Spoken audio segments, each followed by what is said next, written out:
नमस्कार मित्रों, भगवत गीता का सार परमहंस योगानंद द्वारा कृत व्याख्या।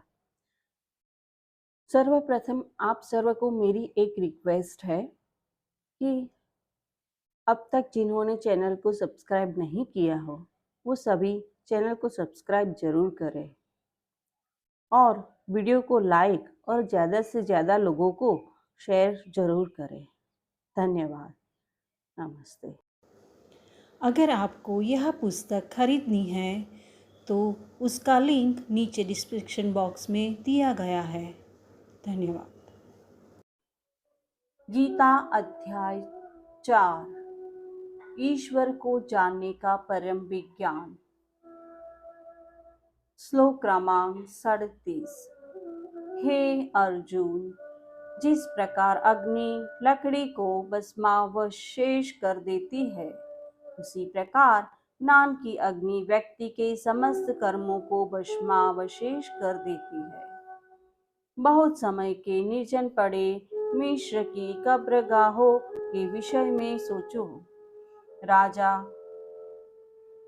टूट की कब्र में हजारों वर्षों से अंधकार भरा है, पर एक बार इसे खोला गया तो प्रकाश का सैलाब अंदर उमड़ कर भर गया और सैकड़ों वर्षों का अंधकार एक क्षण में चला गया। हर व्यक्ति के साथ भी यही होता है। इसके अज्ञान की छाया चाहे कितनी गहरी हो, जिस क्षण ईश्वर का प्रकाश उसकी चेतना में प्रवेश करता है, वहाँ प्रकाश के अतिरिक्त कुछ और नहीं होता। कर्म अनेक प्रकार का होता है, क्योंकि इस शब्द का अर्थ केवल कर्म या क्रिया ही है। कर्म राष्ट्रीय, सांप्रदायिक, पारिवारिक, व्यक्ति हो सकता है, जो उद्देश्य के युक्ति संगत केंद्र से प्रारंभ होता है और परिणाम को पुनः उस केंद्र की ओर आकर्षित करता है। सभी क्रियाएं कर्म है। एक राष्ट्र का नेता जो अपने लोगों की ओर से बुरा कार्य करता है, उसे उस बुरे कर्म का सारा भार अपने कंधों पर नहीं लेना पड़ेगा। सारे राष्ट्र को उसकी जिम्मेदारी लेनी होगी। उस राष्ट्र के अच्छे लोगों को भी जिम्मेदारी लेनी पड़ेगी, यद्यपि उनके अच्छे कर्म स्वयं उनके लिए और बहुत सारे लोगों के लिए उस राष्ट्र पर कर्म के फल रूप में आने वाली किसी विपत्ति को व्यर्थ कर सकते हैं। जब कोई विमान दुर्घटनाग्रस्त होता है तो उसमें मरने वाला प्रत्येक व्यक्ति यह आवश्यक नहीं कि इसलिए मृत्यु को प्राप्त होता है कि मरना उसका अपना कर्म था। अधिकांश यात्रियों का कर्म एक व्यक्ति के मध्यम कर्म पर भारी पड़ जाता है।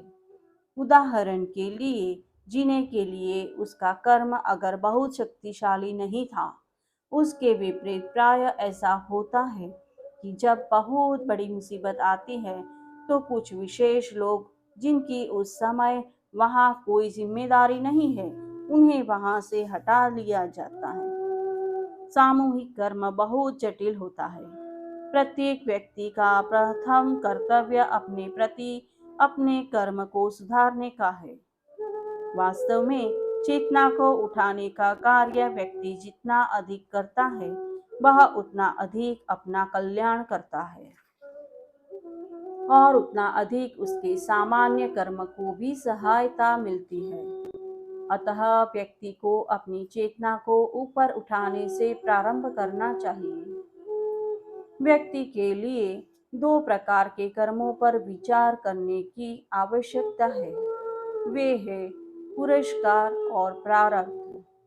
पुरस्कार वे कर्म हैं जो संस्कारों और इच्छाओं के प्रभाव से नहीं, बल्कि आत्मा के पथ प्रदर्शन द्वारा इस जन्म में किए जाते हैं, जबकि प्रारब्ध कर्म अभिप्रवृत्तियां या संस्कारों द्वारा किए जाते हैं और वे पूर्व जन्मों के लाए हुए पूर्व कर्म भी होते हैं। प्रारब्ध कर्म भी दो प्रकार के होते हैं। पहले वो जो वर्तमान समय की परिस्थितियों के अनुसार फल देते हैं, और दूसरे प्रारब्ध कर्म के रूप में सुप्तावस्था में तब तक रहते हैं जब तक उनके फलित होने के लिए अनुकूल परिस्थिति नहीं उत्पन्न होती। उदाहरण के लिए, एक व्यक्ति का कर्म है कि उसे समुद्र में डूबना है या उसे समुद्र में डूबते हुए बचना है।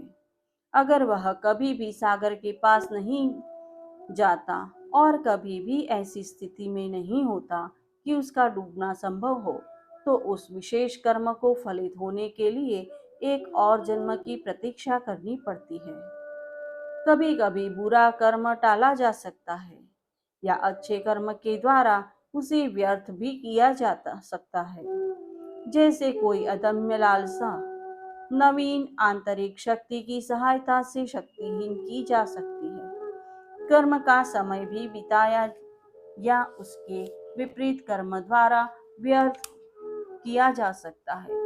उदाहरण के लिए, यदि व्यक्ति नई और अधिक रचनात्मक शक्ति का विकास कर ले या असफलता से होने वाली हानि को एक नए अवसर के रूप में समझने की मनोवृत्ति का विकास करे, तो कर्म के द्वारा होने वाली सुनिश्चित सफलताओं को प्रभावहीन किया जा सकता है।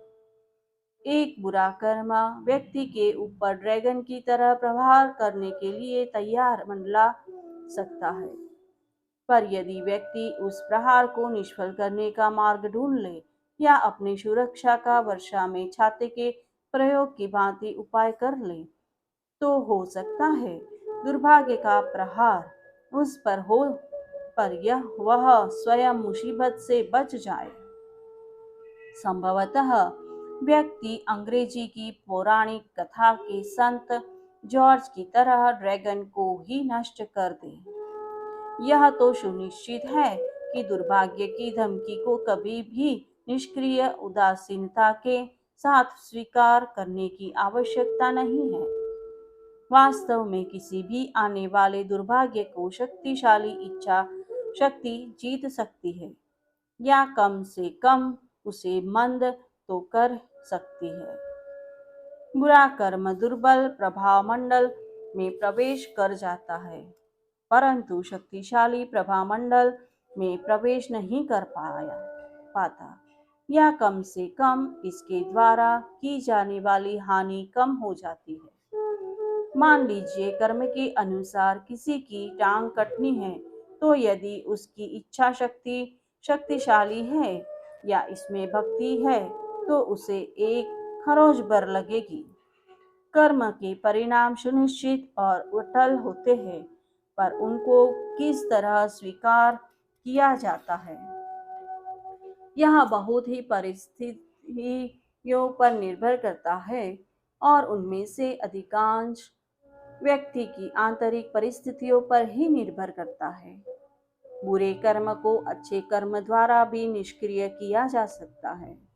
अच्छे कर्म को और अच्छे कर्म से बढ़ाया जा सकता है। जो घटना औरों को प्रभावित करती है, आवश्यक नहीं है कि वह व्यक्ति को प्रभावित करे, या कम से कम उसी रूप में करे। इस संबंध में रहस्य यह है कि भावनात्मक प्रतिक्रिया नहीं, बल्कि निरासक्ति का रुख अपनाना चाहिए। वस्तुतः भावनात्मक प्रक्रिया किसी भी कर्म के प्रभाव को बहुत अधिक बढ़ा देती है। मेरे गुरु एक प्रतीकात्मक कथा सुनाया करते थे, जो भारत के एक गांव के बारे में थी, जिसमें 3 लोग किसी रोग के कारण मृत्यु को प्राप्त हो गए थे। चिंतित लोग इकट्ठे होकर गांव के बाहर रहने वाले एक साधु के पास गए और उन्हें सहायता करने के लिए कहा। साधु ने ध्यान लगाया और देखा कि वह बीमारी एक दुष्ट आत्मा के कारण लोगों को हुई। उसने उस दुष्ट आत्मा को बुलाया और कहा, यह गांव मेरी सुरक्षा में है, इसे छोड़ दो। दुष्ट आत्मा ने उसकी आज्ञा मानने का वचन दिया। 1 सप्ताह बाद 100 लोग और मर गए। ऐसा लगा कि सचमुच महामारी फैल गई हो। गांव वाले फिर से साधु के पास गए और रोते हुए बोले, आपकी प्रार्थनाओं ने हमारी सहायता नहीं की। हमारे गांव पर निश्चित रूप से भयंकर अभिशाप है। साधु ने उस दुष्ट आत्मा को फिर से बुलाया और उसे डांटा। मैंने तुम्हें कहा था कि यह गांव मेरी सुरक्षा में है। तुमने इसे छोड़ने का वायदा किया था, पर लगता है कि तुमने अपना वचन तोड़ दिया है। साधु महाराज, मैंने वचन नहीं तोड़ा है, दुष्ट आत्मा ने प्रतिवाद करते हुए कहा। यह सच है कि मैंने पहले 3 आदमियों को मारा था, पर बाकी सब डर के कारण मर गए हैं। सभी कर्मों के परिणाम से बचने का परम उपाय है उस कारण रूप से अहम का वाष्पीकरण करना, जिसकी चेतना ने शरीर के छोटे पात्र के साथ पहचान बना रखी है। गहरे ध्यान में अहम का यह बाष्प उठकर असीम चेतना के आकाश में पूर्ण रूप से लुप्त हो जाएगा। यदि ड्रैगन प्रहार करता है और तुम उसके जबड़े में पकड़े जाने के लिए वहां नहीं हो, या अगर चट्टान गिरती है और उसके गिरने के साथ तुम स्वयं को हटा लेते हो, या चंचल मति वाले बहुसंख्यक तुम्हारी जय जयकार करते हैं, बाद में जनता तुम्हारा अपयश करती है और तुम प्रतिक्रिया के लिए वहां नहीं होते, तो क्या होगा? वही क्रियाएं होगी, पर उनको स्वीकार करने के लिए तुम वहां नहीं होगे।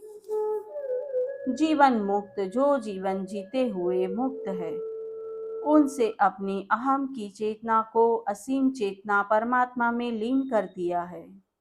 किसी नए या व्यक्तिगत कर्म का विकास नहीं करता। वह कोई भी कार्य करता है तो दूसरों के भले के लिए करता है, और वे लोग जो अपने अहम की शक्ति में भ्रमित है, उसके अच्छे कर्मों से लाभान्वित होते हैं। वह स्वयं उन अच्छे कर्मों से अछूता रहता है। उसके प्रारब्ध कर्म उसके शरीर पर अपनी क्रीड़ा करते हैं, पर वह उनसे प्रभावित नहीं होता। अंततः जब जीवन मुक्त अपने समस्त जन्मों के उन अनगिनत कर्मों से, जब उसका अहम द्वैत में फंसा था, परमात्मा के मुक्त आकाश में स्वतंत्र विचरण करता है, तब वह परम मुक्त या परम मुक्तात्मा बन जाता है। निश्चय ही इस संसार में ज्ञान के समान पवित्र करने वाला कुछ और नहीं है। प्रत्येक साधक जो अपने अभ्यास में सफल है, उचित समय पर अपनी आत्मा में इस कथन की सत्यता को अनुभव करेगा। श्रद्धावान व्यक्ति जो निरंतर परमात्मा में लीन रहता है, जिसने अपनी इंद्रियों को वश में कर लिया है, ज्ञान को प्राप्त करता है और तत्क्षण समझ जाता है कि वह परम शांति है। जो साधक यह सोचते हैं कि श्रद्धा, पूर्ण प्रेम, योग, आत्मसंयम और सच्चे ज्ञान जो बौद्धिकता का विरोधी है, में विरोध है, वे ये नहीं समझ पाते कि ये सब मार्ग, भक्ति, योगाभ्यास और निश्चल विवेक या ज्ञान उसी एक सत्य के ही पक्ष है, और उन सब का परिणाम उसी ईश्वर की प्राप्ति है। भक्ति के लिए इस श्लोक में श्रद्धा शब्द दिया गया है। यहाँ उस भक्ति के विषय में नहीं कहा गया है जिसमें ईश्वर हमसे कुछ दूरी पर है और हम उनसे दिव्य कृपा की याचना करते हैं, बल्कि यहाँ उस भक्ति की बात है जो एक तीर की भांति सीधे ईश्वर के दिव्य प्रेम के लक्ष्य को उसी प्रकार भेदती है जिस प्रकार हृदय का सच्चा स्वाभाविक लगाव अंतर्दृष्टि द्वारा देखे सच्चे मूल के प्रति होता है। उच्चतम लक्ष्य भक्ति केंद्र के का सच्चा लक्ष्य प्रेम नहीं है, आनंद है। प्रेम स्वयं प्रेम करने के योग्य है, पर इसका उद्देश्य पवित्र होना चाहिए। वह उद्देश्य या लक्ष्य है सच्चिदानंद। निश्चित रूप से ईश्वर को उसके प्रति प्रेम के लिए खोजना अच्छा है, पर सबसे उच्च उद्देश्य है नित्य चेतन, नित्य सत और नित्य नवीन आनंद। उस उद्देश्य के बिना यदि व्यक्ति प्रेम को उच्चतम उद्देश्य के रूप में प्राप्त करना चाहता है, तो उसमें मन के व्यक्तिगत प्रेम का उठने का खतरा है। सच्चा और पूर्ण प्रेम सदा निर्वैयक्तिक, निरंतर विस्तृत होने वाला और अंततः अनंत होता है। केवल आनंद के अतिरिक्त इसका कोई लक्ष्य नहीं होता। अज्ञानी, श्रद्धा रहित और संशयी ये सभी नष्ट होते हैं। दुविधा वाले स्वभाव के व्यक्ति को इस संसार या परलोक कहीं भी सुख नहीं मिलता। इसके लिए परम आनंद असंभव है। वे व्यक्ति जो सचमुच अज्ञानी हैं, वे अविद्या से कच्चे घर के बाहर निकलने के उपाय के किसी भी सुझाव को अपनी मंद बुद्धि से अस्वीकार कर देते हैं। ऐसे व्यक्ति मंद बुद्धि होने के कारण प्रगति के सब कुछ देने वाले अवसर को नहीं पहचान पाते और जीवन से उन्हें कोई जिज्ञासा नहीं होती। अज्ञान से भी अधिक बुरा है भक्ति की अनुभूति न होना। ऐसे व्यक्ति को उच्च कक्षाएं नहीं होती। किसी भी प्रकार की अभिप्सा वस्तुतः उसे मूर्खतापूर्ण और अनावश्यक लगती है। अभिप्सा किसकी करे? वह पूछता है किसी चीज को पाने का प्रयत्न ही क्यों किया जाए। वह जानता है कि जितनी कम शक्ति खर्च की जाए, जीवन उससे उतनी कम शक्ति की मांग करेगा। उसको कम चुनौतियों का सामना करना पड़ेगा और परिणाम स्वरूप उतना ही उसको अकेला छोड़ दिया जाएगा। अंततः वे नष्ट क्यों नहीं होंगे? जो भैंस की तरह नकारात्मक संतोष के कीचड़ में पड़े रहना चाहते हैं। मूर्खता, आलस्य और किसी भी चीज में रुचि न होना। ऐसे लोग जो इस प्रकार की मानसिक अकर्मण्यता से चिपके रहते हैं, वे कैसे आशा कर सकते हैं कि उसके जीवन के कल पुर्जे बहुत जल्दी खराब नहीं होंगे। वे तो उनका ठीक से रखाव भी नहीं करते। सबसे खराब दशा उसकी है। निश्चित रूप से जो संदेह करने वाला है, उसके पास ऊंचाइयों की ओर बढ़ने के लिए सारा साजो सामान होता है, फिर भी वह अनिवार्य रूप से सभी दोषों और कमियों को गिनाता रहेगा और ऐसा कार्य करेगा जिससे लोग उसको नष्ट करने का प्रयत्न करें। उसमें भक्ति होती है और ऊंचाइयों की ओर उठने की इच्छा होती है, फिर भी एक दोषदर्शी आंतरिक आवाज उसके अवचेतन में फुसफुसाती रहती है। अंत में क्या होगा? विश्वासघात, कोई प्रशंसा, विरोध और अकृतज्ञता। परमहंस योगानंद ने एक बार कहा था, संदेही व्यक्ति मानवों में सबसे अधिक अभागा होता है। वे रचनात्मक जिज्ञासा के विषय में नहीं कह रहे थे, बल्कि प्रत्येक रचनात्मक विचार का विरोध करने की नकारात्मक प्रवृत्ति के बारे में कह रहे थे। वे लोग बिना किसी उचित कारण ही किसी विचार के प्रति पूर्व निर्णय ले रहे थे और प्रत्येक लाभदायक या रचनात्मक चीज के विरोध में नकारात्मक रूप से पूर्वग्राही हो जाते हैं। यह ठीक नहीं हो सकता, इसलिए यह ठीक नहीं है, यह काम नहीं करेगा, सफल नहीं होगा, इसीलिए चाहे कुछ भी हो जाए यह काम कर ही नहीं सकता। तब भी नहीं जबकि ऐसा लगता है यह काम करेगा। लोग यह नहीं जानते कि वे क्या कर रहे हैं, इसलिए अवश्य ही वे गलत ही है। अज्ञान के कारण या मानसिक अस्वीकार की आदत के कारण यदि कोई व्यक्ति या विशेष रूप से शिष्य सच्चे गुरु पर संदेह करता है, उसके कारण उसके मन में भयंकर अशांति होती है। व्यक्ति उदासीनता या विषाद से ऐसी धारणा बना लेता है कि जो भी गुरु कह रहे हैं वह अवश्य ही गलत ही होगा।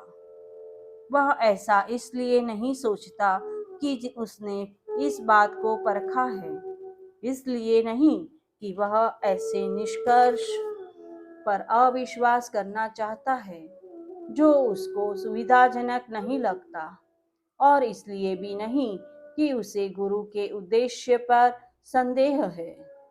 संशयी व्यक्ति जीवन में कुछ सच्ची वस्तु को मन की गहराई से चाहता है, पर जो उसे प्राप्त होता है उसे स्वीकार नहीं कर पाता। मन की अजीब सी विकृति जो प्राप्त है उसे अस्वीकार करती है, उदासीनता के कारण नहीं बल्कि तीव्र रुचि के कारण। उसका संशय इस भय से उत्पन्न होता है कि अंत में उसे धोखा न खाना पड़े, जबकि वह इतना अधिक सुनिश्चित होना चाहता है। अगर वह उदासीन होता तो शायद इस अर्थ में उसकी स्थिति बेहतर होती कि वह अपनी रुचि कहीं और मोड़ सकता था। दुखद बात यह है कि जिन सत्यों को वह पाना चाहता है उसका संपूर्ण अस्तित्व जिनकी अभिप्सा करता है, उसके अवचेतन की आदत उन्हीं सत्यों को अस्वीकार करने के लिए बाध्य करती है। उसकी वे आदतें कोई अन्य स्वीकार्य विकल्प भी नहीं सुझाती। वे केवल सिर हिलाकर न कहती है, उसकी आदतें कहती है कि जिन सत्यों को वह पाना चाहता है संभवतः उनका अस्तित्व ही नहीं है। वे कोई तर्क भी नहीं देती, इसकी बजाय वे गंभीर धमकी अवश्य देती है। अगर ऐसा हुआ तो, अगर अंत में यह सब धोखाधड़ी हुआ तो, अगर मेरे गुरु का उद्देश्य इतना उदार न हुआ जितना लगता है, और कहीं सचमुच अपने फायदे के लिए वे दूसरों का लाभ तो नहीं उठा रहे। ऐसे संदेहों का अपना एक जीवन बन जाता है और वे अपने लिए एक और दुनिया का निर्माण कर लेते हैं। अगर कहीं सब कुछ व्यक्ति की इच्छा शक्ति निष्क्रिय हो जाती है, आशा मुरझाकर कुछ समय बाद एक सूखे फूल के समान सूख जाती है। मित्रता की मधुरता संदेह के कारण खटास में बदल जाती है। उपयुक्त समस्त कारणों के कारण वस्तुतः यह कहना उचित ही है कि संशयात्मा सबसे अधिक अभागा है। अंत में संशयी स्वभाव वाला व्यक्ति कोई भी सार्थक कार्य कभी भी नहीं पूर्ण कर पाता। वह कभी भी किसी चीज के प्रति प्रतिबद्ध नहीं होता, उसकी कोई निष्ठा नहीं होती। वह जीवन के प्रवाह में इस प्रकार बहता है जैसे उसकी सनक उसे बहाती है। कभी किसी सत्य को दृढ़ता से नहीं मानता और हमेशा हर चीज के प्रति अनिश्चयी होता है। निश्चित रूप से अज्ञानी व्यक्ति को उसके हाल पर ही छोड़ा जा सकता है। अंततः वह अपने बनाए खोल से तभी बाहर आएगा जब वह बहुत दुख उठा लेगा और दुखों के कारण वह परवाह करना शुरू करेगा। इस एहसास के कारण वह अपनी छिपी योग्यताओं को विकसित करने की पहली असफल कोशिश करेगा और तब वह अपने खोल से बाहर आएगा। उदासीन कम से कम यह तो जानते हैं कि अज्ञान के बादल है और उन्हें हटाना है। वे सोचते हैं जीवन उन्हें इससे अधिक और कुछ नहीं दे सकता। जब नकारात्मक संतोष और उदासीनता के उनके स्वप्न धुंधले पड़ जाते हैं तो वे उचित लगने वाले उत्तरों के लिए चारों ओर देखते हैं। दुख की बात है कि संशयात्मा ही सबसे अधिक दुख पाता है। अच्छा बनने की चाहत और ठीक करने की इच्छा को बावजूद उसकी सोचने की शक्ति निष्क्रिय हो जाती है। वह कुछ ऐसा चाहता है जिसे अपना आदर्श बना सके, पर वह स्वयं से कहता है कि किसी न किसी कारण ऐसे आदर्श का अस्तित्व हो ही नहीं सकता। उसकी त्रासदी यही है कि वह आनंद की कामना करता है, पर उसे वह नहीं मिलता और अपने ही स्वभाव की उस विषय विवशता के कारण वह स्वयं नहीं समझ पाता। वह अपनी इस आत्मनिंदक प्रवृत्ति को कैसे जीते? उसे स्वयं को कहना चाहिए, वापिस आने का कोई रास्ता नहीं है। मेरे पास आगे जाने के सिवाय और कोई चारा नहीं है। चाहे इसका अर्थ बहुत परिश्रम करना और धीरे धीरे एक एक कदम उठाना क्यों न हो। वह दूसरों के संशयों को दूर करने में सहायता करके अपने कर्म का प्रायश्चित कर सकता है। वह अपनी सत्य की अभिप्सा पर तब तक अधिक ध्यान केंद्रित करे जब तक कि अभिप्सा उससे सुनिश्चित रूप से संशय की गहरी धुंध से बाहर निकालकर श्रद्धा के उज्जवल प्रकाश में न ले आए, क्योंकि उसने विषाद भरे तर्क कुतर्क को समय और शक्ति के अपव्यय के रूप में अस्वीकार कर दिया है। दूसरों के संशयों और अनिश्चितताओं को दूर करने में सहायता करना उसके लिए हल के प्रति अभिमुखता को स्वीकार करने का एक मार्ग है। अंततः उसके लिए परम आनंद हर समस्या को जीवन की हर कठिनाई का एकमात्र संभव हल बन जाता है। हे धनंजय, सच्चे धन के विजेता, हे अर्जुन, जिसने अपने समस्त कर्म ईश्वर के साथ एकत्व योग में नष्ट कर दिए हैं और ज्ञान द्वारा अपने प्रत्येक संशय को काट दिया है, वह पूर्ण रूप से आत्मवान अहम से मुक्त बन जाता है और कर्म उसे बांध नहीं सकते। अतः हे भरतवंशी अर्जुन, उठो उठो और इस महानतम विज्ञान योग का आश्रय लो।